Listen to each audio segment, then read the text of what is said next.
And welcome back to the Buckle Up Podcast universe with Brandon Rush and Mama Rush. Mom's not going to be here today, but it is me. We have Nikky Bourbon on here today, who is an incredible singer and songwriter. So we're going to be having her on here today. As for the updates, we're still at 10.4 million, probably going to cross 10.5 today, million viewers and listeners throughout the world. We're in 28 countries in 233 cities throughout the world. And we have, I think I checked correctly, it was 1,066 downloads around the world. Man, I'm stoked. I'm excited. I'm glad that our podcast is resonating with so many people around the world. It's because we connect to the people around the world. One of our themes of this podcast is everyday people, and everyday people represented on this podcast. And we have them on as guests. So we're excited for how we continue to grow, how many people this is impacting, how many people get an opportunity to finally put their story out there. Because oftentimes in life, I know firsthand, you don't always get to tell your side of the story, or well, not side of the story. I mean, you don't always get to know your story told. Like no one knows what I went through in order to get those 77 TV shows and movies throughout my career in New York, Los Angeles, Atlanta, New Orleans, Pittsburgh, Miami, Virginia, Chicago, South Carolina, and Mexico. But it was a lot of hard work and dedication and performing at open mic nights to be seen. And I was blessed to build a career from that, and then to build a pickup team, build my team from there. Agents that believed in me and my mission and what I was trying to accomplish. So I am using this platform to bring attention to a whole lot of people. The casting community, which is a big reason for the reason my career is the way it is today. Like I owe them everything because they believed in me first before anyone else did. They're the ones that gave me the opportunities. They're the ones that came to those open mic nights and saw me perform and called me in from those open mic nights because they believed in what I was capable of doing. And so that's why I have so many of them coming on here, and those 77 TV shows and movies that I've been in. I have so many of those casting directors, casting associates, and casting assistants that are coming on this podcast and telling their stories, and as well as crews, directors, and writers and executive producers that I've worked with that have blessed my life. They blessed my family's life. When my dad was still alive, my dad passed away from pancreatic cancer 9/7/2021. And because of those people in the movie business that believed in me, Britt Sanborn, Jim Clemente, Siobhan O'Connor, Blue Bloods, like people like that kept me, even though I stepped away from the business for 18 months to take care of my dad. They always let me know that I had a home there on their shows, and I could always return when I was ready. So it has been a blessing to me. It's a blessing that I was able to be there with my dad during those times, because I'll never get that back, but that they were able to understand that. So here goes Nikky. We're going to have her on here right now, and here she comes. Okay, I see the headshot. This meeting is being transcribed. Okay. Hi. Hey, Nikky, what is going on? Good. How are you doing? Good. It's a beautiful day in Los Angeles. It really is. I can tell by the sun shining in the background, and then you look very radiant and whatnot. Can you hear? Oh, thank you so much. I'm sorry. You broke up for a second there. Oh no, it's okay. No, you're good. If it breaks up a little bit, I'll just pause a bit. But yeah, I guess you are a little bit broken up. Can you hear me now? It's okay. You just let me know. Yes, if you can hear I can hear you. Can you hear me? Yeah, I can hear you. I'm not sure. Can you hear me? Yes. Yes, I can. Sometimes if you have the earbuds in, I'm not sure if you're using earbuds. Sometimes it's better without, but it's up to you. Okay, I'll take them off. It's just like there's so much going on right now. I'll take them off, and then you tell me what's better for you. Okay? Oh, okay. Yeah, sure. There's just like helicopters flying around. There's like LA is just always full of action, you know. Okay, well, shoot, I might. So you're gonna laugh at this, Nikky. I might be wrong. You might actually be better with the headphones in. Wait, I can't hear you. I can't hear you at all. Yeah, put them back in. What the heck? Why can't I hear you? Nikky, actually keep them in. You're right. Okay. Keep them in. I was wrong. We're struggling out here. We're struggling. It's okay. Troubleshooting, testing, 1, 2, 3. Yeah, I know. There's no snare in my headphones. Where are you? Right now I'm in South Carolina with my mom. Because I'm splitting time between here and New York right now with work, and then Arizona, and then so I'm staying really busy. Oh, you all over the place. Yeah, honestly, that's the way it's been since 2018 when my career started being on both coasts. I spent my life in the airport pretty much. So I've been going back and forth. I travel a lot too. Oh, you do? I With just do for with work or singing or what? everything, just like work, singing. I'm originally from the East Coast, so we'll get Where on the into East that. Coast? There's a lot to get into. I grew up in North Bergen, New Jersey, which is like right outside of Manhattan, like 4 miles Yeah, I from know. Yeah, Manhattan. But I was yeah. I was born in the Bronx, and then my dad Okay. is from El Barrio. So Your yeah, dad is from where? El Barrio, like Spanish Harlem. Oh, I didn't. Now that part I didn't know. I never knew about that until you just mentioned it. Yeah, my dad is from Spanish Harlem. Okay, and then where's your mom from? She's from Brooklyn. Damn. Okay. But Not they're Puerto Rican, but they're okay. New Yorkers. New Yorkers. I like that. I've actually I like that a lot. Yeah, Nikki, I appreciate you giving me the background. It's all about you today. Literally, I appreciate you taking the time out of your busy day to come talk to me. So we're gonna get Thank in you. fully into you, your life being a New Yorican. Being a New Yeah. Yorker. Yeah, But we're gonna talk a little bit about you. It can't just be only about me. Like we have to oh, talk a little bit about you. okay. I mean, we can if you have, yeah, sure. I mean, if you want to, we can. I've been Yeah, sure. most people know me on the show already, so Okay. but yeah, it's we'll do both. So Actually, this is your show. We do it how you want to do it. I just okay, didn't want to be well, all. I just didn't want to be selfish. no, you're not being Mhm. selfish. And the thing is, I'm asking you to be selfish. I want you're not even Okay. being selfish. I'm getting to know you because this is my first time actually talking to you outside of Instagram. So Right. I'm getting to know you and build this friendship from there. Right. So Nikki, you are originally from New York, but you're a singer. I love your music, by the way. I've been listening to your Thank you. the ones that you've been posting. Tell me about how you got into Thank singing. you. Oh my God, it's such a crazy story. Like Let's long go. story too. All Yep, right. let's So go. when I was in fourth grade, Yeah. I remixed TLC's Waterfalls with my own lyrics. And when I was in eighth grade, I started battle rapping. Oh wow. Seriously. Not seriously, because who can do that seriously in eighth grade? But I was really just about that life. Like I was like, yo, like in high school, I was like, yo, I'll battle you right now. But Yeah. like, let's go.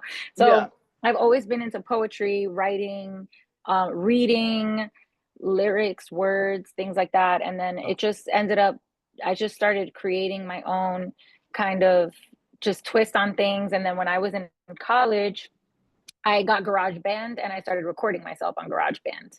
Okay. And then it kind of got to the point where it was like, oh, like this is something that you really love to do. Yeah. So I got introduced to Shy Bugs, who now is like a multi-platinum producer. He did a lot of stuff for Fetty Wap and a Okay. lot of other artists. And he did my first project. And Really? it was history from there. I'd never stopped. I've just been working with whoever I can work with, collaborating with whoever I could collaborate with, and it's been a very blessed experience. I've been able to work with people that I'm a huge fan of, Yeah. and producers that I could have never dreamed of being able to work with. And then my music started to place on like sync on like TV shows and commercials and things like that, and it was just like it's been a crazy journey. Absolutely. Absolutely. Wait, Nikki, first off, I'm going to get right back to give me 1 second. I got to pause for 1 second. Yeah, Okay. yeah. I don't have my watch. I feel naked without my watch. So, You feel naked. yeah, I'll be right back. I'm back. Sorry. That's, I just feel No naked worries. sometimes. I'm having surgery. I even check my earrings.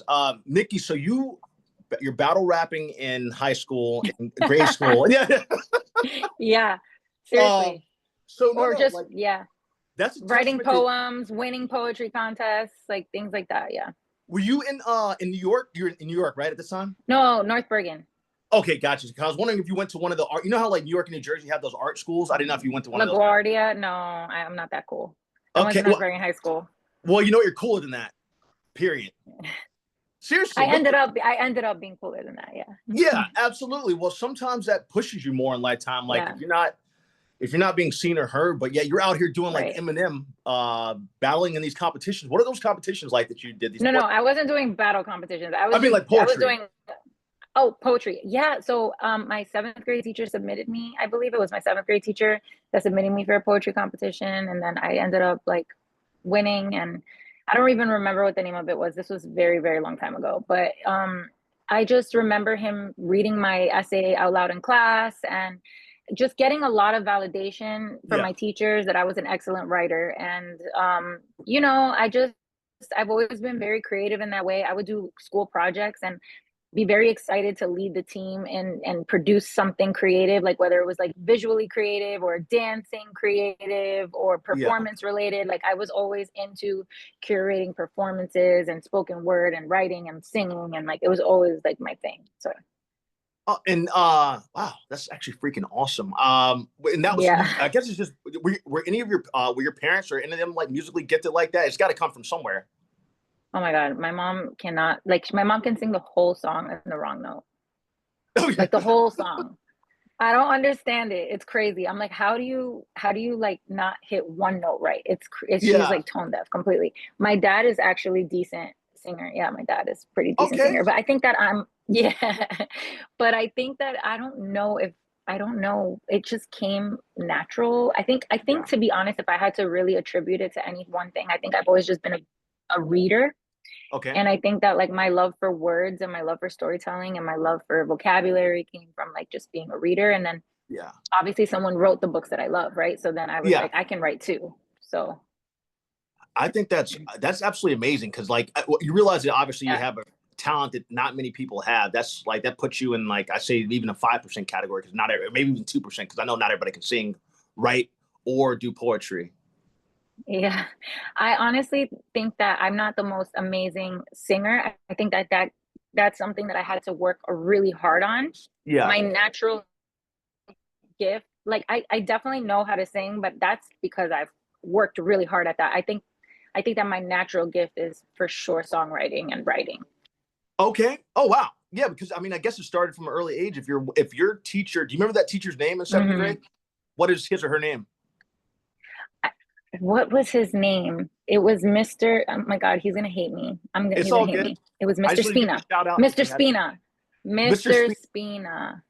Okay. Mr. Spina read my essay out loud for the class, and he was actually a journalist for a Really? newspaper. I don't remember which newspaper it was. Yes, the Jersey Journal, I think. So I Okay. was really and I was really hyped that like he validated me that I was a Yeah. good writer. And then but the first teacher that ever told me I could sing Yeah. Who's was my that? fourth grade peak teacher, Miss Rosalind. Well, I forgot her name. I'm really bad. It's This all is good. bad. You didn't know I was going to ask you these questions today. Miss Miss Rosalind, Miss Rosalind. I'm just gonna call her Miss Rosalind. But I remember I remixed TLC, and she was like, "Oh, girl, you could sing," and I was just like, "I really like." I was in fourth grade, like da, da, da, da, you know, doing my thing. I was like Yeah. really into it. People were remixing Jingle Bells, and I was remixing Waterfalls. I know, Like I right? Don't wasn't go playing, chasing and I them. did the rap part Yeah. Oh my for gosh. real. I was like, I This is seen it. yeah. No, no, no. I like I'm literally I'm like so impressed with you. And by the way, whenever you do karaoke, do you ever do your remix of that TLC song whenever you're doing karaoke? If you do No, karaoke. because I think I was it was I so I love karaoke, but my go-to song is probably You Ought to Know by Alanis Morissette. Oh, oh my gosh, really? Who hurt you? I'm just joking. Like that's such a good song though. That's such a good song, but who hurt you? Like that's such a good song. Yo, I love that song, and I love I'm Going Down by Mary J. Blige. Oh yeah. Oh man, yeah, Mary, you can't go wrong with that one. You got those are two very different ones, but that shows No. your range. You have that kind of range. Uh-huh. Uh-huh. Please let me know. Please let me Yes, know if I you have. think that Go ahead. so You're good. yeah, I think that like I think my versatility it, so another huge like men like person that I look up to is Yeah. Rihanna Okay. because of her versatility. Yeah. And, you know, I resonate with her a lot because she's Caribbean and I'm Caribbean. And she's done records in everything from dance hall to EDM to rock to like alternative to R&B to trap. And like Yeah. I always like I feel like I resonate a lot with that. And even just her personality, like Yeah. I feel like I resonate so much with her, as she has the same friends her whole life. Like I'm very much like that. I still have the same friends since when I'm 4 years old. And you know, I keep my family close, and I'm very humble and grounded in that way. And Yeah. I'm very loyal in that way, but I also just love to experiment with new sounds. And I'm into all music, like every genre you could possibly imagine, like everything from metal to hip hop to, you know, soft rock to Spanish music, salsa, reggaeton, you know, urbano, bachata. Like I just love music. I love all of it. I love the blues. I love Smokey Robinson and Okay. BB King and Yeah. Johnny Cash and Bob Marley, and like we could just keep it running, and Frank Yeah. Sinatra, and like I love music. I love music. I love all of it. You're like a Spanish soul sister. Well, I guess you. Spanish soul sister. Yeah. That's hilarious. Yeah. You got that going for you. I think that's, I mean, that's so good that you have that, like, that you love all those genres, because I think it's important, because all those genres, a lot of those genres borrow from other people or borrow from those Right. different groups. So for you to be leveled up and like realizing that along the way. So here's my question along those lines. As you're going through fourth grade, you realize, hey, you're remixing TLC, Don't Go Chasing Them Waterfalls, and your teacher's like, hey, I can sing. And then you're realizing that your other teacher in the seventh grade is like, hey, you're really good at poetry. How do you start? How did you continue to work on that, like going through high school? And where'd you go to college too? I know that's two questions there, but um, So where did I go to college, or when? yeah, where did you go to college? I went to Rutgers. Oh, really? What did you study? I went to Rutgers. Yeah, yeah, yeah. I majored in communications, and then I had a psych theology minor. Okay, so yeah, you knew you were gonna. At least you knew you were gonna be towards TV. I did communications too in college. It's funny because I didn't know what I wanted to do. And honestly, I like psych more than communication. Really? Yeah, because Yeah. I guess you're gonna understand people and know what makes them tick and whatnot. Yeah. I love, you know, I'm I do struggle with front of camera. I don't think that's like my nature. I think I'm more of Really? a deep, introspective. Yes. That's why the artist thing for me has been, I would say, less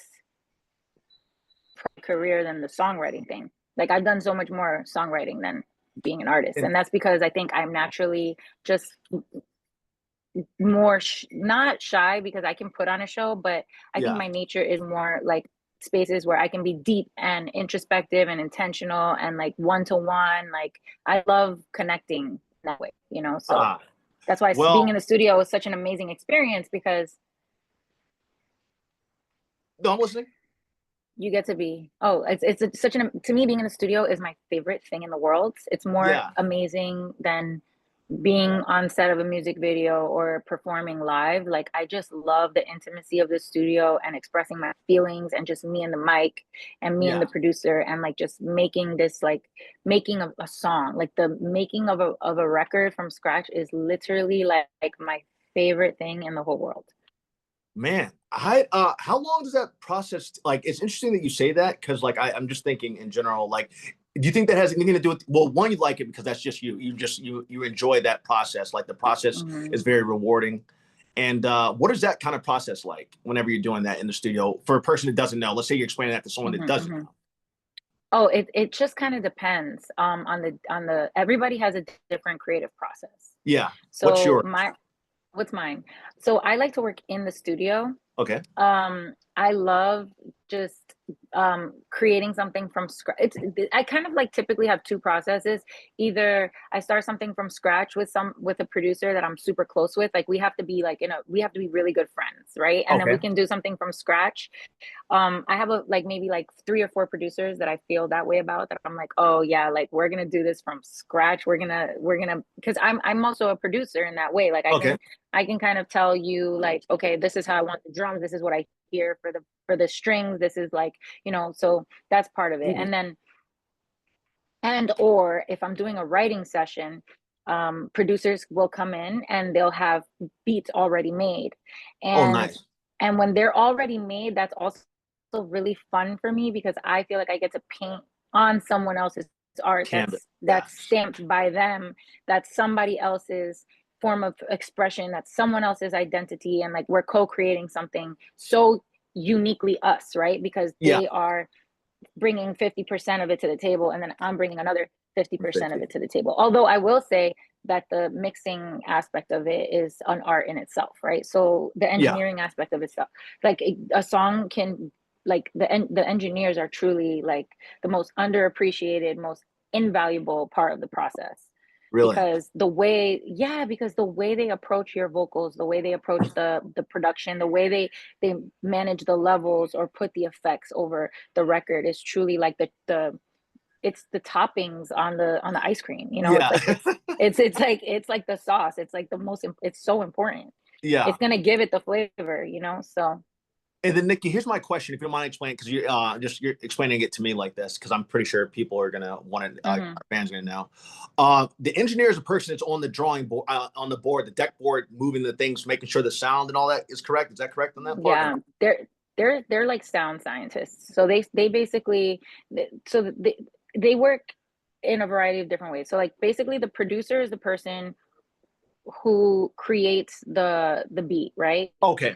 Or it's the person who arranges, and you can co-produce it. So like I'm considered a producer even though I don't sit there and push buttons, because I can come up with a drum pattern, I can come up with a string melody, or tell you what I want to hear. That's Okay. also a form of production, right? Gotcha. But producers are typically like the ones that are putting everything together, putting all Yeah. the sounds together with like in a digital format. Mhm. Typically, like, I mean, you can do it live too, but we're talking about digital right now. Yeah. And a lot of times producers are also engineers. And when you get a producer engineer, oh my God, you hit the lottery, because Yeah. they can do everything. They can do Mhm. everything. Like they literally do everything. They can chop up your drum, they can chop up your sounds, they can create your sounds, and then they also know how to make your vocals sound beautiful. Like they add the perfect effects, they level everything out, they just make Yeah. it sound so good. And you know, and then me, I come in with my arrangement skills, my composition skills, my writing skills, and then obviously my voice, because Yeah. that's all a part of it. Part of it. And then you obviously, after you do your recording session with an engineer, which can happen in a multitude of ways, either you're Okay. doing it from scratch, or somebody brings the beat and then you record over the beat. Or you know, you get the beat in your email and you bring it to the studio and then somebody else records it, but then Yeah. afterwards you have to send it to an engineer that can mix it, right, and master it. And Yeah. that's a whole separate process in itself. A lot of times though, really good sound engineers will, like, you'll leave the studio with your song sounding good Ooh. enough Yeah. to push play right away.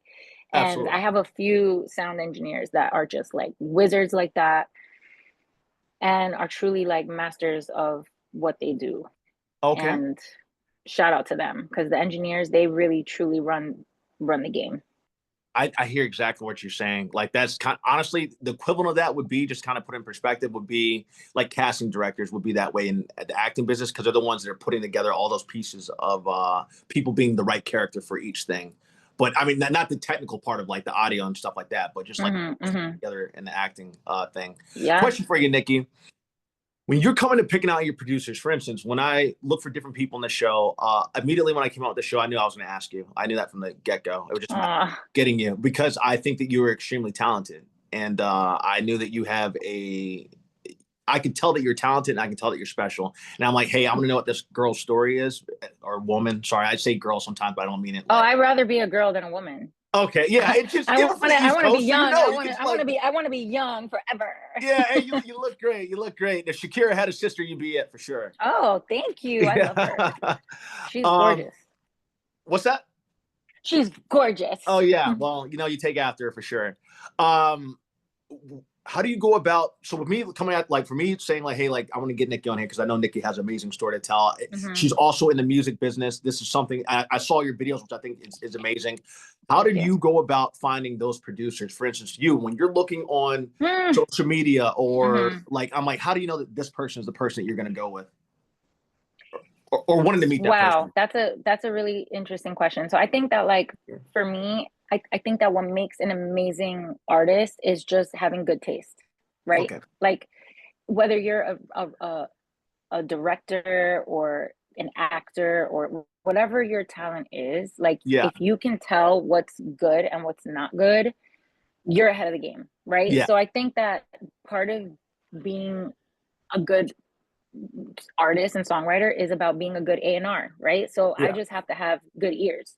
Yeah. And Yeah. like that True. that that happens in a multitude of ways. Like I can just listen to someone's music, and if I connect with it and melodies come to my head, I Yeah. know that we have chemistry, and I'm like, I want to work with you, you know? Yeah. I'm more of an in-person type of Feeling worker. it. Like I Yeah. like my process.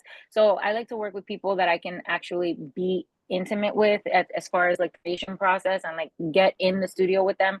Yeah. It's sometimes I'll work remote. Sometimes like if somebody sends me something and it's like they're like, "Oh, Nick, like please, like I hear you over this, and if I listen to it and I really like it, then I'll probably book a session to do that. But for the Yeah. most part, I like in-person connections with people. Like a lot of times there's LA is full of such talented people. Miami's full of such talented people. New York Yeah. is full of such talented people. It's not hard for me to meet musicians and play, and then them play me their stuff, and then me want to co-create or get referred, you know, like people will say, oh, you have to meet this person and like work with Yeah. this person. And I think that like in general, it's just such a communal like industry that it's always just been kind of like, oh hey, do you do music? I do music. Okay, cool. Do you want to work? Let's work. And then just just making magic with the people that I connect with and that I vibe with, and Okay. it's just very organic.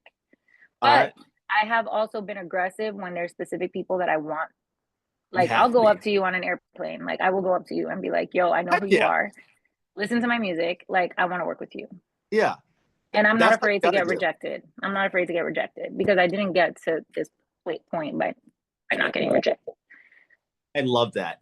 I absolutely love that. I'm the same way, but I absolutely love that. And so many people aren't that way. So many people think A is going to be handed to you, or B, you're too timid. Is the answer? My mom always says this, and she's not on here today, but she'll probably want to come talk to you another time. So I'm gonna have to have you back.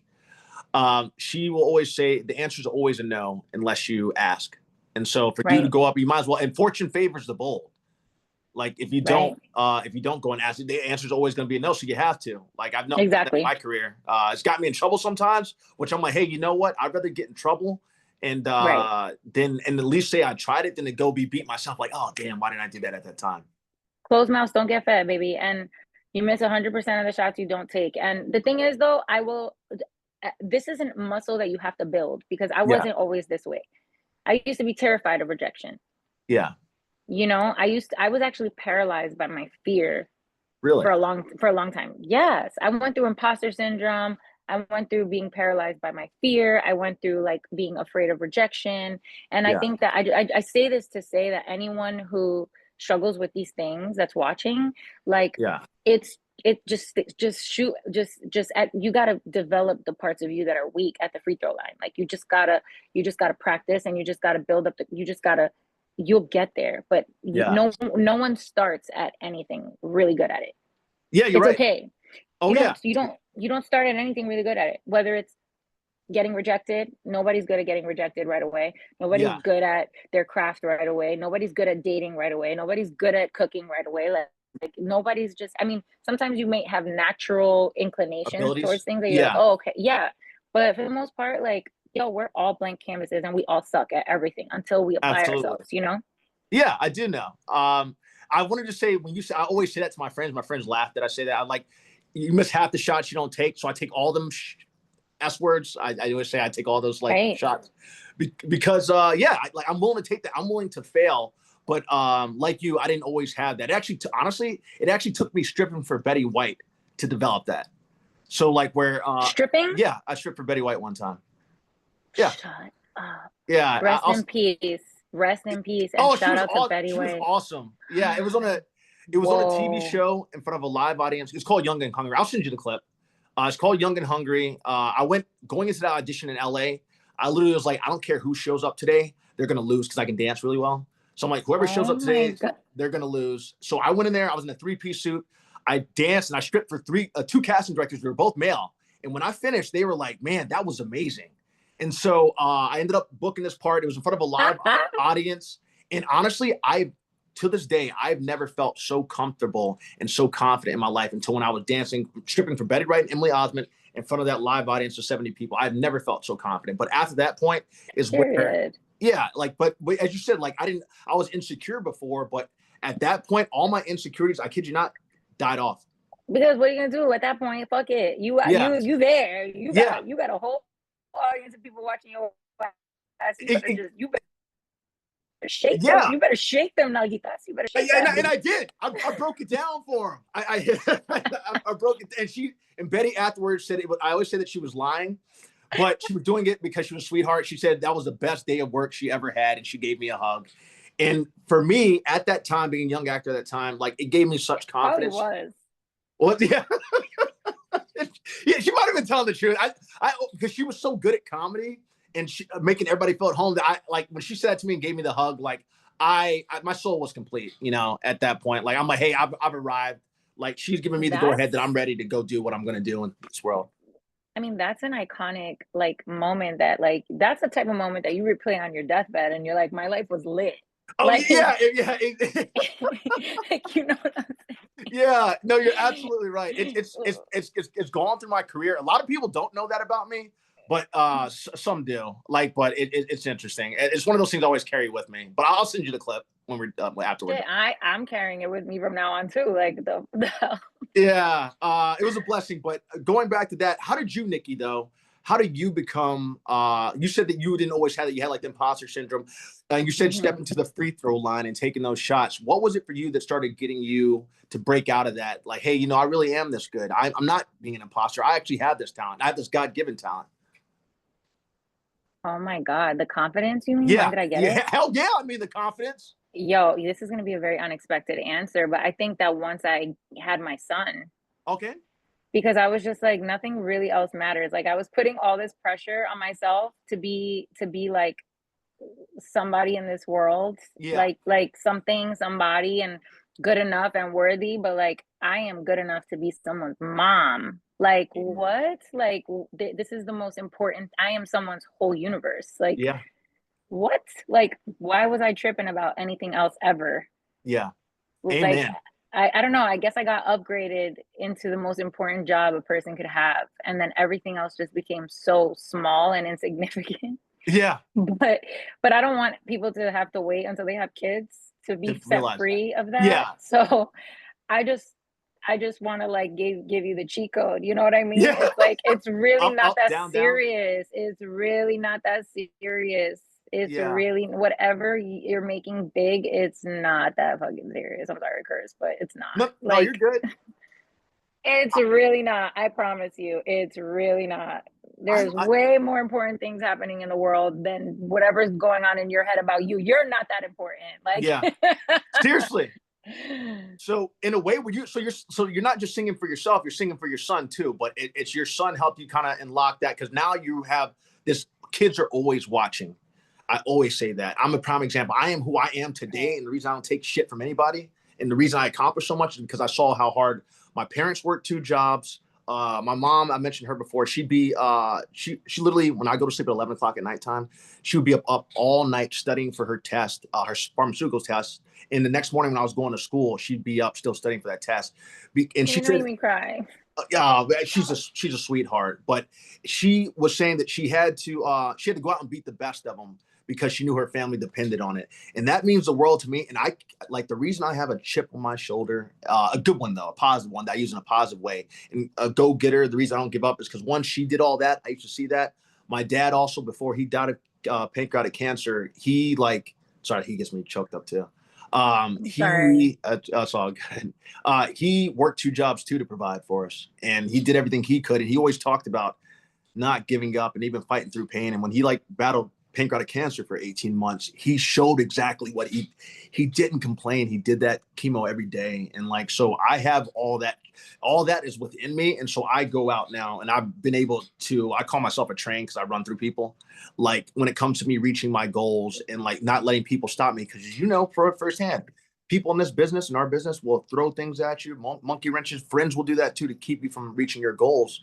So leading back to why I said your son is always watching is because I was one of those kids that was watching my mom and my dad for him. So your son is out here seeing you, everything you do, and then you being confident, being that confident mom that's there for him and supporting him in all kinds of ways. I know that he looks up to you as his world.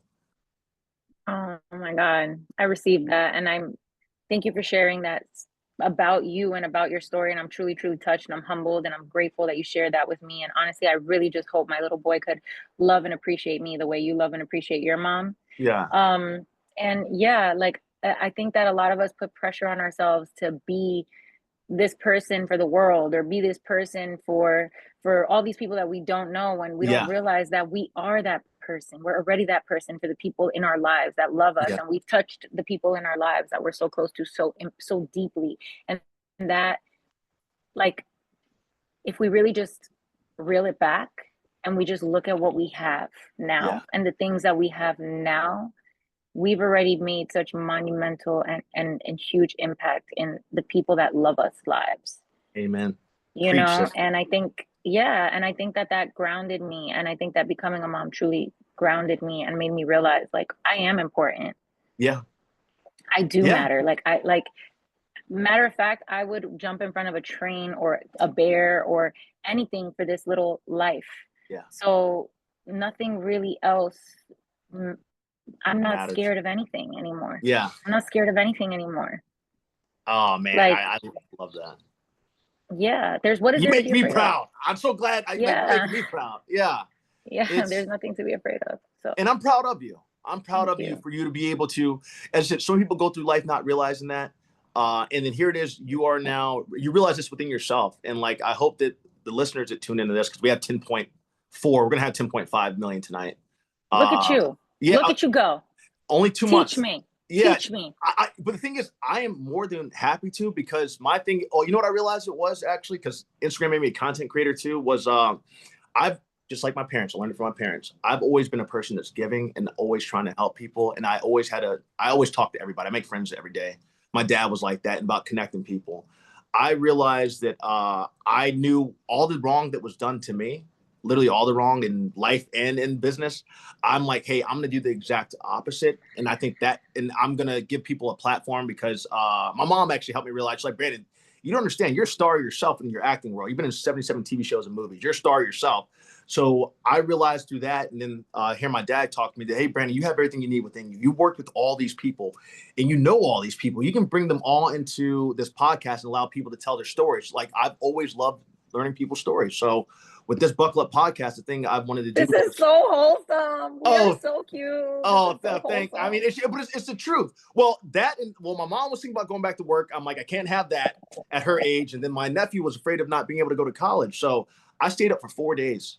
4 days. Well, I did 18-hour days and then 24-hour days. I created an AI patent for that. And then I created the Buckle Up podcast. And then I went to University of South Carolina, where I graduated from. Asked my journalism professor if he'd come in and I could interview him for the first episode of the Buckle Up podcast, which we did. And so that, using all the people I know and trying to help people out with the connections that I have, it's like, hey, why not? So many of us go through stuff and no one ever get a chance to hear your story. Why come on this earth and not make a difference? So with this, at least it's helping. I wanted to help kids out with the ways that they could go to college. So I appreciate you saying how you went to college. That was good. But I've had military people on here that explain that you can go to the college for the military. I've had people that have gone straight into the workforce. So there's something here for everybody. And there's a platform where I'm allowing people on, as long as they're not doing something crazy, you know what I mean? Like, but I want to be able to help people. So I feel like I appreciate you coming on, because your story is going to help many. And why not? Like, how many people could have helped you out and didn't? Probably a lot. You know, it's funny that you say that, because I started my own um, company to manage my own likeness. Oh, tell me about it Right? if you want to. Yeah, yeah. So basically, I got signed to Symphonic Latino, and I didn't have any education on how to manage my budget. And like, management companies and distribution companies, they'll support you, but they don't really get in the weeds with you like that Yeah. unless you're super lucky. And well, my budget got mismanaged. And so I was just like, you know what, I need to lock in and like really build my company and learn I have to be self-sufficient. I can't rely on anybody Yeah. to get me to where I need to go. But essentially, like, I ended up launching an internship program because of my friend Hala Taha, who's the one of the number one education podcasts in the country, and she taught Oh me. wow. She told me to do it, and I did, and I ended up falling in love with that process of mentoring girls. Yeah. And it became personal for me because I was like, man, this music industry has been really ugly to me. And Yeah. I've experienced a lot of things that I never want anyone to experience. And I got very attached to the girls that I was mentoring, and Uh-huh. it was personal for me. And I was like, you know what? I want to create a safe space for women so that they never have to go through what I went through. Amen. And Good. so I resonate a lot with what you're saying about paying it forward and giving back and not doing to people what was done to you. Yeah. I And I that's think that, yeah, and you're a I kindred soul. totally, yeah, and I totally feel that. And I feel that on a very deep, deep, deep level because I think that when you experience abuse of any kind or pain or hurt, like, you have one of two options. You either repeat it or you don't ever want to repeat it. Yeah. And I think that for people like you and I think we're just committed to breaking that cycle Yeah. and however way we can, and creating a little bit of hope in the world and a little bit of love and a little bit of safety because we never had it. And Yeah. I'm telling you, this industry has been very, very brutal to me. I've Yeah. had horrible, horrible horror stories, and imagine being a woman in this Yeah. industry, A lot. and Bullshit. it's a lot. It's a lot of pain, a lot of hurt, a lot of disappointment, a lot of disrespect, a Yeah. lot of abuse. There's a very dark side to it, Yeah.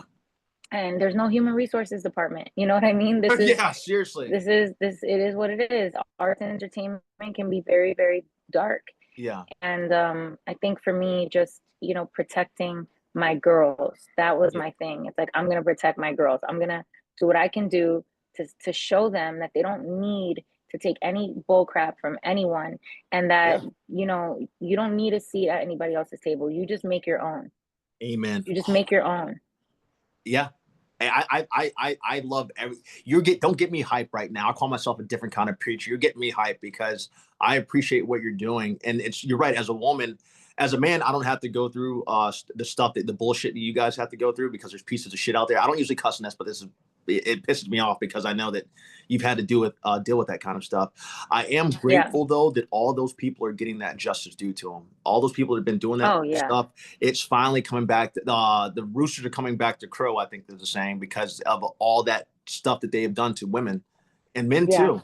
And it's hopefully that Yeah. starts clearing out the business more and letting people to have. You shouldn't have to sell your soul or sell your body in order to be able to show that you have talent. And a lot of people do that, and it's or Yeah. compromise your morals. Then Right. again, some people don't have any morals at the other part of that.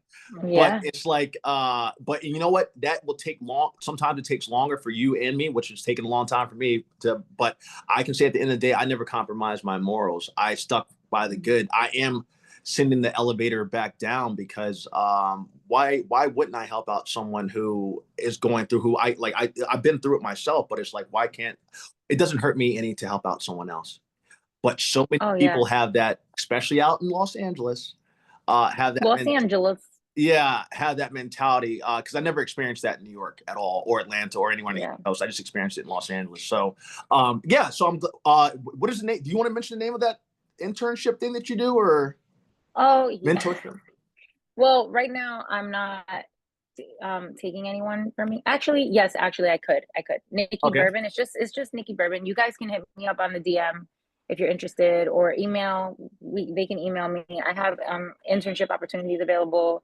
Um yeah, we have opportunities to teach you about sync licensing, cross departments, cross businesses. I've gotten into serial entrepreneurialism, so I'm working on a few different things. And yeah, there's opportunities to just kick it with me. Hey, Kick it with me. I love it. Kick it with me.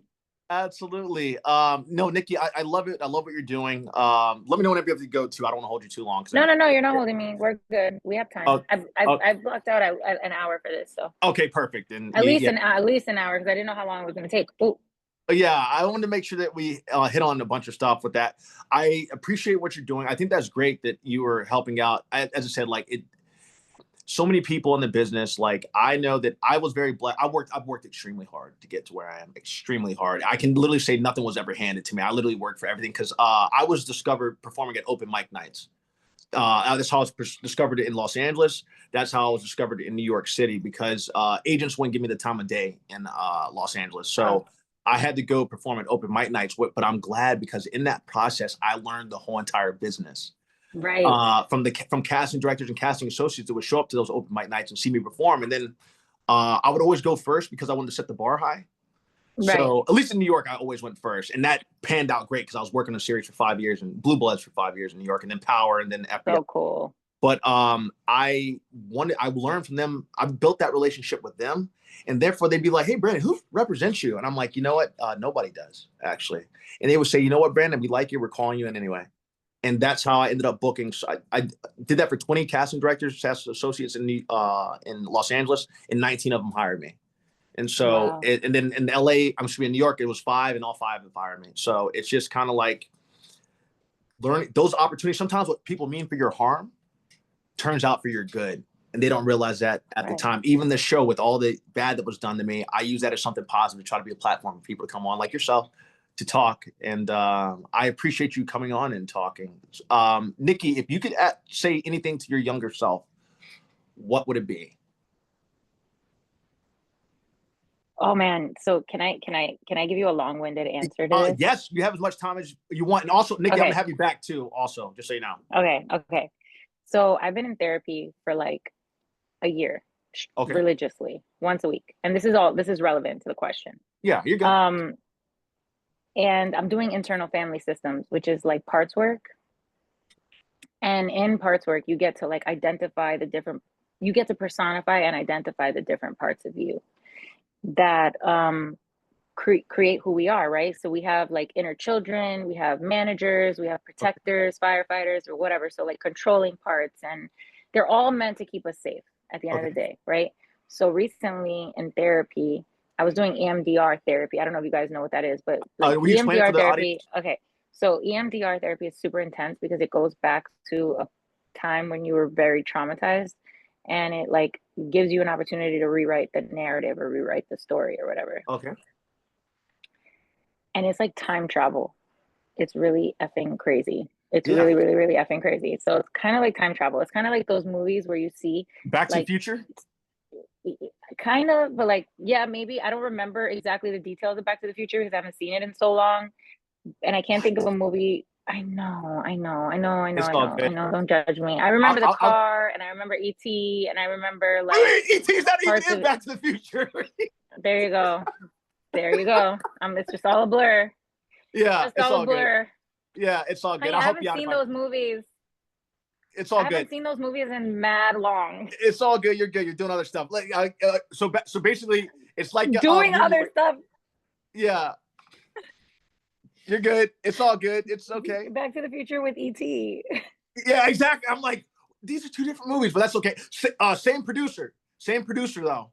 Steven Spielberg. That was close. Steven Spielberg did both, so you're good. Yeah. Anyway, I don't know. It's a brain fart, but whatever. So after like mad long of therapy, my inner child finally came out. Okay. Which was crazy because I hadn't connected with my inner child, found my inner child, whatever. So anyway, my inner child came out, whatever, and we're doing EMDR, and I found her like in the EMDR process. Like I saw her like locked in a closet in my old apartment that I grew up in, right? Yeah. And I went in there as my grown self, and I like went in there and I was like, hey, I'm in this white room. It's really peaceful in here. I just want you to know that I know you don't know me like that, but I'm you from the future. Yeah. And this is gonna sound so crazy. No, you don't sound crazy at all. I was like, I love you and I'm here for you and I got you. And I know like we have to get to know each other a little bit better. But I'm here now and I want to build a relationship with you. And I want you to know that like you can stay in the closet if you're more comfortable here, but just know that like you have other options and I'm here for you. And I'm only I showed her just go like this and I'm there. Yeah. And just go like this and I'm there. I know you don't have a phone, but like just go like this and I'll know and I'll be Yeah. there. Just call me. I'll be right there. I know where you are. I know where to find you now. And hopefully we can get you out of this closet. Yeah. And we've been building our relationship, and it feels really a lot like time travel. It really feels like time travel because I feel like I'm healing my inner child, the Yeah. part of me that's been in that closet, locked in there by herself, that felt alone, that felt like she had nobody, that felt like no one Yeah. loved her. And now I pulled up on her and I was able to. So what I've told my inner child and what I've told my younger self Yeah. is, and what I would challenge people to tell their inner child is, I love you. I'm here for you, because that inner child is still within you. Yeah. Absolutely. And and have a relationship and let them know that you got them, and that Yeah. you're never going to let them down, and you got them, and that you're there for them, and that you love them, and that you're just a phone call away. Like So that. not even a phone call, but Yeah. You're right a here. call. Yeah. I'm No, right there. I'm right with you. I'm with you. I think that was that was a great answer, and I like the way you approach that, and like you taught me something, ADMR, which I didn't know about, but that's good that you found out. EMDR and parts work. Yeah, and you've been able to kind of like figure out like, hey, this is what that part is in your younger life, that if you could go back and tell them like, hey, it's gonna be okay. I got your back. Like it's I all got gonna you. work out. It's all going to work out. Life is actually lit when you get older. Yeah, It's not that bad. It's not it that really bad. is. We You make know, it. We're yeah, doing it. we We're are. doing Yeah, it. slowly but We're surely. doing it. I didn't want you to think you're not crazy to me, because I had this random thought the other day. It's so random. I'm like, what if we are actually the versions of ourselves that we're supposed to be at, and from the time we were a kid, we're just catching up to where we are right now? It's kind of weird. Oh, So I said like, it's hey, what if we are already? And I read that somewhere too. Like, what if we already are the person, but we're already in the future where we're that successful person in the future. We're just trying to catch up. The reason you're working so hard, the reason you're pushing yourself so hard, is because that version of you in the future has already made it, and it's up, and then it's dependent on you going along those tracks. So almost it's kind of weird, like going backwards and forwards. So yeah. Think about that. That inner child of you, that little, like that inner child of me, still lives in that closet, yeah, in wow, that memory. She's still there. She's still in that apartment, yeah, that second floor apartment in North Bergen, New Jersey. Like mommy's working crazy, crazy, crazy hours. Daddy's working crazy, crazy hours, yeah, just going in there to meditate in little kid form, whatever that was, or yeah, run away because mom's pissed, and you just don't want to hear her screaming at you, or whatever it is, because yeah, like moms, they have it hard. They're yeah. stressed They out. do. You know what Yeah, I mean? Or like, and back then there was no internet or chat GPT to tell them about gentle parenting. Like, I know that what was gentle parenting back then. Like yeah. nobody knew about that. No, old So school. exactly. So what was how did we survive that? The closet, I'm hiding in Yeah. the closet. You know what? It's So kind of crazy. I used to get whipped as a kid, and I'm glad I did, to be honest with you, because I learned so much from that. Not that you have to whip kids these days, but I'm saying, plus you go to jail if you do. But like, I look at how even kids were either like whipped in our generation, or some were put in timeouts. But you see that there's a difference between how we're, oh, you see there's a huge difference now where people aren't entitled. I feel like there's less entitled. There's more entitlement now than ever. But like back in the day, like, if you did something bad, you got spanked. But you didn't have all these situations in lifetime where people flip out, people been shooting up people and stuff like that, because that discipline was there. yep. I definitely think that there's other ways to attain that respect, Yeah. but some people just need to get punched in the face just Yeah, oh yeah. Oh yeah. Seriously. once. For real. It's because like I kind of say this all the time. I say that like not a lot of people in Los Angeles have had their asses kicked. And I say Yo, that, yeah. Oh, you're great. Thank you. Because on the East Coast, we fight. Like if you run your mouth and that person you know talks trash, why? There's no space on the East Coast. You got to share a locker. You're in yeah, a you're in like a can of sardines on top yeah, of people. There's no space. You got a little one by one square. All yep, right, and you gotta you gotta fight. You gotta fight. And yeah, I fought. Like, let me tell you, I was fighting. I was yeah, fighting in high school. I was fighting up until college. I was yeah, fighting. And uh, and you know what? I'm happy that I was. And yeah, my mom also whooped me. And yeah, it was a different time for sure. Again, yeah. we We didn't have the understand that. education or the information that we have now. But Yeah, for the time, with no internet and no chat GPT and no yeah, therapy, That's how we came out with respect. Yeah. Okay. Thank you. That's the word right That's there. how we came out Respect. with respect. That's how we came out with respect. Because let me tell you something. When I moved to Los Angeles, Oh yeah, I know. I know. that was the I know. Why first do you think I time. mentioned? I know. That was the first time in my life I had ever experienced a person that wasn't afraid of the cops. Because no, I never experienced that. We were scared of the cops Yeah. growing up. I was Yeah. scared of the cops growing up. You know what I'm saying? So like I didn't, Yeah. and I don't want to say throw anybody under the bus, but I didn't really have a lot of white people around me growing up. And then I came to LA and Yeah. people were scared, not scared of the cops. And I was like, what the heck? You're talking like that to a cop? Are you crazy? Yeah. It's Like, wild. what is It's going wild. on? Yeah. Crazy. The respect's not there. And then it's like the same cop that you're talking crazy to. No, but if I punch you in the face, then you're gonna call the same cop you disrespected. And what the heck is going Yeah. on? And This is that, and so that, and that's crazy. something. It's backwards. It really is. Like because I'm the like words you Back to the mentioned. Future, ET. Yeah. Seriously. Yeah. It's that Back to the Future ET part for real. It's that level. But you said the word, and the word is respect. Like that fighting and stuff like that. That built respect because you Right. knew, like, hey, You thought if twice. there's consequences, if I say something to somebody and I keep pushing those buttons, that the I'm gonna get punched consequence in the is face, yes. So you don't do it. or I'm gonna get the belt. Yeah. And then, but over, in LA, it's, oh, you hit somebody, we're going to sue you. Like, wait, what? It's like, Like, well, why did I hit you though? yeah. Like, wait, what? Like, yo, we can just duke this out. And honestly, that's how the generations were raised in the East Coast. I can tell you, I know. But yeah, so that's a little interesting little part I just had to touch on. I wanted to make sure that I hit one thing I appreciate you doing as well is like how you raise your son. How old is your son? Can I ask? Or age between what? He's 1 year and 9 months. Oh, he's young. He's a baby.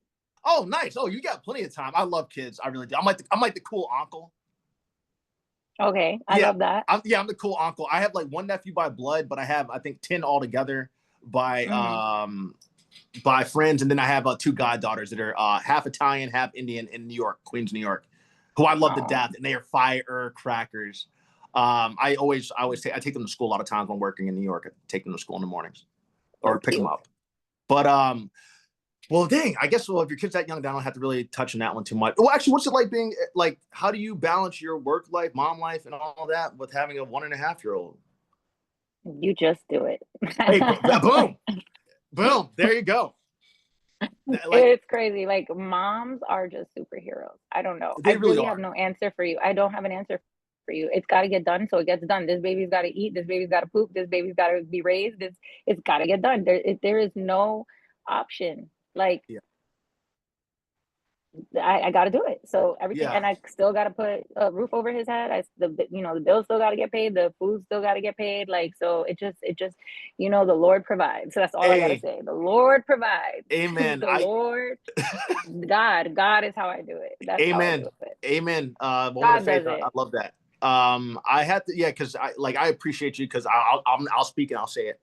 I appreciate what women do, moms do, especially because there's so many deadbeat dads out there, and I'm saying it. You don't have to say it. I'm saying it. There's a lot of Yeah. deadbeat dads out there that don't do that. But then again, I have friends that have friends that have ex-wives that are deadbeat moms, and Yeah. that's the sad part. And I see them fighting for their sons, and I see that the mom isn't doing anything. So that's fewer and far between that I see. But I happen to know both sides of it because I happen to have guy friends that go with that, but then also Yeah. have friends that are deadbeats.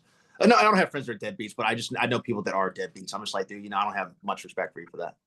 Man, it's just like it's hard. Like I do think that we're in a spiritually awakened time where people are breaking generational trauma and healing and want to do better than our Yeah, previous generations. Like yeah, I do feel that way. But I've also seen a lot of low vibrational stuff and like a lot of people that aren't that are too far hurt that they can't recover, yeah, too. And I don't know. I have a different perspective now on relationships, on marriage, on family than I did before after having yeah. my child. Um, I think I'm much more pro marriage than I was before because I think I didn't. Really? Yeah, because I didn't get married to my son's father and we ended up breaking up.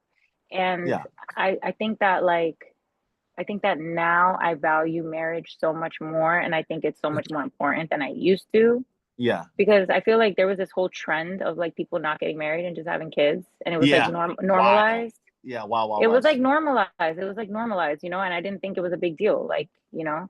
But now I think it's a big deal. I think I believe in marriage, and I think people should get married.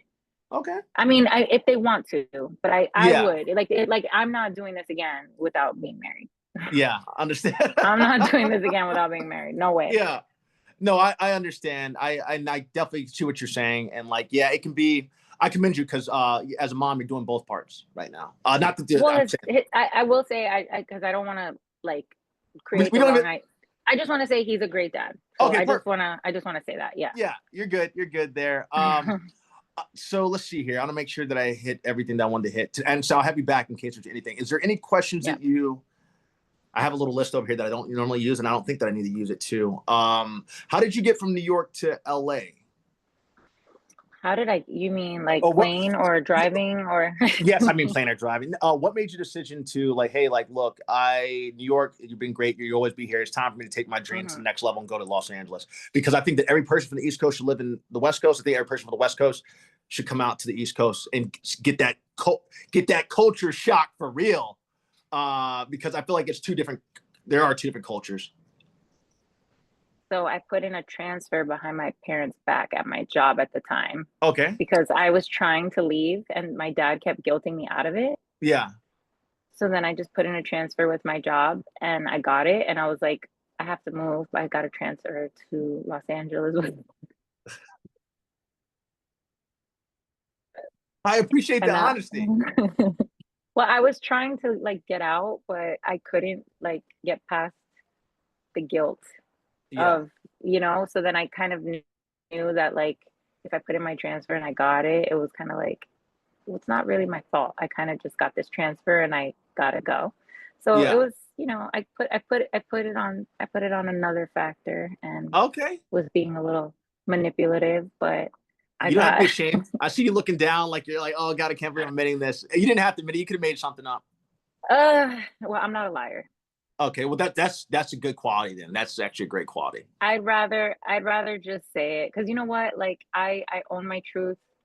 I think that I've made mistakes in my life and they've shaped me and I like me. So it's like Yeah. it's okay. I mean, I might not have been my proudest moment, but it was a moment and it got me Yeah. to where I am today. So it's like it's cool. Okay. It's Well, just a little uncomfortable saying it for the first time. But yeah. yeah, that's all right. That's why we say buckle up whenever you come on the show because you're buckling up because we don't know where Yeah. the journey is going to take us. But one of the things my dad used to Exactly. always say, Nikki, is this: we're all human and we all make mistakes. And I said that at his funeral, quoting him, Right. but it's something that I've always lived by because at the time Yeah. he had actually bailed two of my buddies out from jail in college, and he said that we're all Wow. human, we all make mistakes, and Yeah. that's something that people need to realize. You can't judge. Everybody makes a mistake. If you Right. repeat the mistake, then you're doing it on purpose. Right. But if you make that one mistake, it's okay to forgive people. Forgiveness there's a strength in forgiveness. But if you're doing something Right. intentionally, that's a different story. Right. So, but yeah, well, Nikki, you've been wonderful. If you have any questions of me, if not, I will have you back. I definitely will have you back. You're welcome back anytime. Like, hey, Yeah. I want to talk about something. We always, I've had several guests have been on twice and three times. So you're going to be on here again too. Of course. Well, I really appreciate you reaching out. I really appreciate you having me. I really appreciate the work that you're doing. I really appreciate you giving people a platform to share their stories. And to anyone out there, just keep your head up, keep your chin up. I know the world is a really dark place right now and it could be really, really, really hard. Yeah. But just know that you're here for a reason and just one foot in front of the other. Chin up, buckle up, chin up. Yeah. There goes the poet right there, Nikki. I like it. Chin up.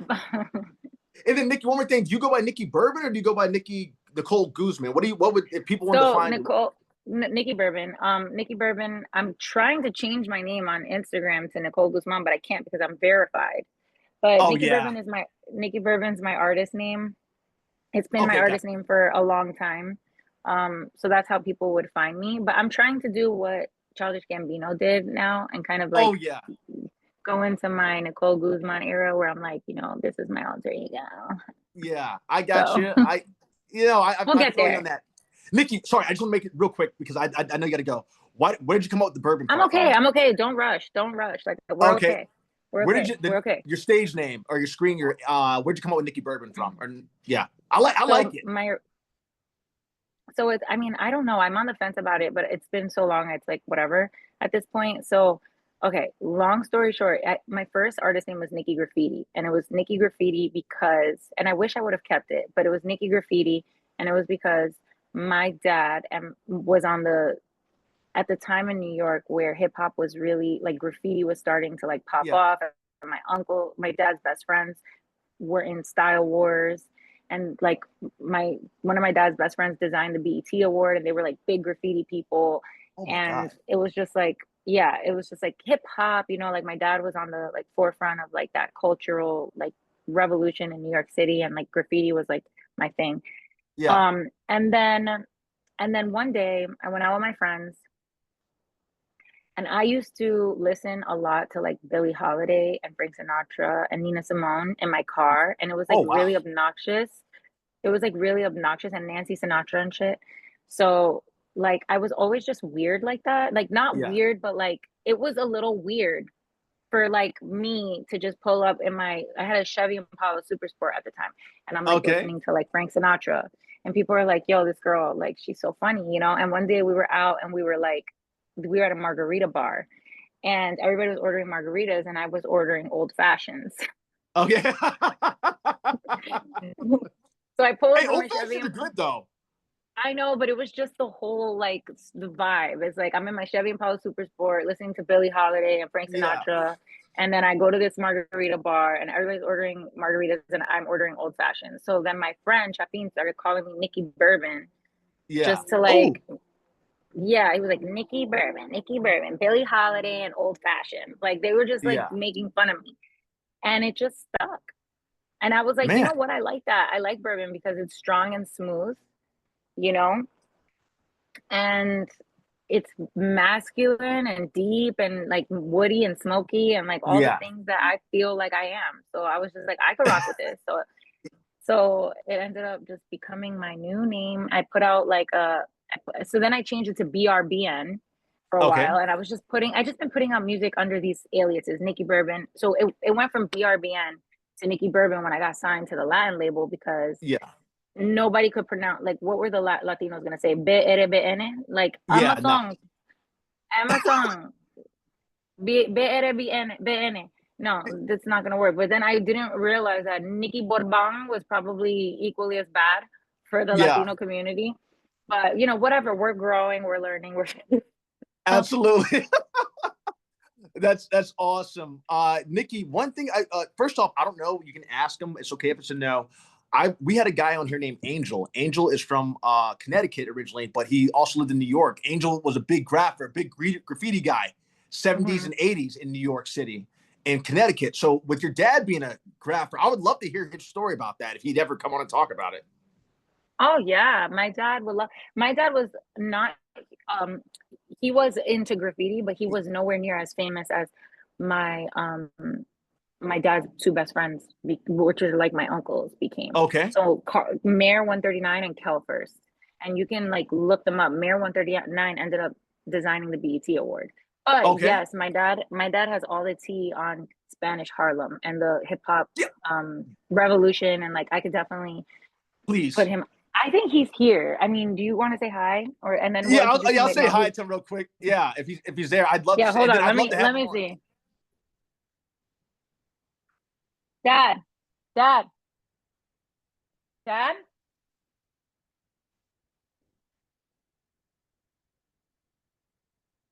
Never mind. He bounced. Okay, it's all good. Nikki, He took if I can, he took the baby. I would love, because New York's where my heart's at. It's always been. I Mhm. would love to have your dad back on here to talk about that Oh and and yeah, and, he and, can and Spanish definitely. and all that. Yeah, my dad can definitely tell you all about Spanish Harlem, like growing up there. And honestly, like it was a big part of my childhood. Like it was a huge part of Yeah, my childhood. We would go to El Barrio, we would go to 110th and Machito Square, and we'd sit at the La Placita and we play dominoes, and the congueros would be in the back, and they would be selling Heinekens like out of a cooler, and we'd be yeah, playing basketball, and I'd be just there chilling in my diaper, like chilling, like on the block, yeah. you know, with a fire extinguisher gushing Like that was my childhood, and it was amazing. It was This is amazing. And awesome. the Puerto Rican flag was hanging everywhere, Yeah. everywhere, Dude, I everywhere, love this. everywhere, everywhere. And it was a full circle moment for me when I actually was able to headline the Puerto Rican the festival, Really? the La Mega stage. Yeah, I was able to headline it, and it was really cool because we had our own float for the parade. Like, I Okay. mean, we well on the parade, I was part of a float, and my parents were on the freaking float with me. Oh, heck And yeah. yes, and they had the huge Puerto Rican flags, and my mom sat all the way in the front of the float on the right side, and my dad sat all the way on the front of the float on the left side. And they were waving the flag, and I was just like, yo, this is dope, because I remember being a little girl Yeah. in El Barrio and going to the parade and going to the festival when I was a little girl and looking at the float and dreaming about that being me one day. And you made it. So, and I made it, but not only that, I brought my parents with me. So that was really Yeah, no, cool. it's a full circle. I am proud of Yeah. you in such a full circle moment. Even in your like, I mean, the proudness you should have, and that how that must have felt for you. It's like thank you, God. Like I reached this moment. I'm Yeah. here. And my parents are able to see it. That Yeah. is man, that's amazing, Nikky. Yeah, Nikky. One, I'm gonna have that be back because I want to get deep into. I have another person coming on, but I want to get deep into the New York stuff with you and all that and with Yes. your dad too. So Yes. I'm gonna have you back, Nikky. Do me a favor, email me the photo you want to use for your podcast station because I will have this. I have it done probably by 8 o'clock tonight. Oh, okay, for sure. Yeah, and look, you've been absolutely wonderful. Like I said, You've been wonderful. I'm all right. You're what made this episode special. You're a blessing. And a term I don't use that often is when I find a kindred soul, and you're definitely that to me. Because we have a lot in common. So I appreciate you coming on. It's nice to officially meet you, and I'll have you back. And then I want to have your dad on as well. For sure. Thank you so much, Brandon. I look Yeah, forward to talking to you again. Have a beautiful day, and shout out you to the too, next Nikky. guest. Absolutely. Bye. All right, bye. We'll give everyone a round of applause. Take care. Okay, bye.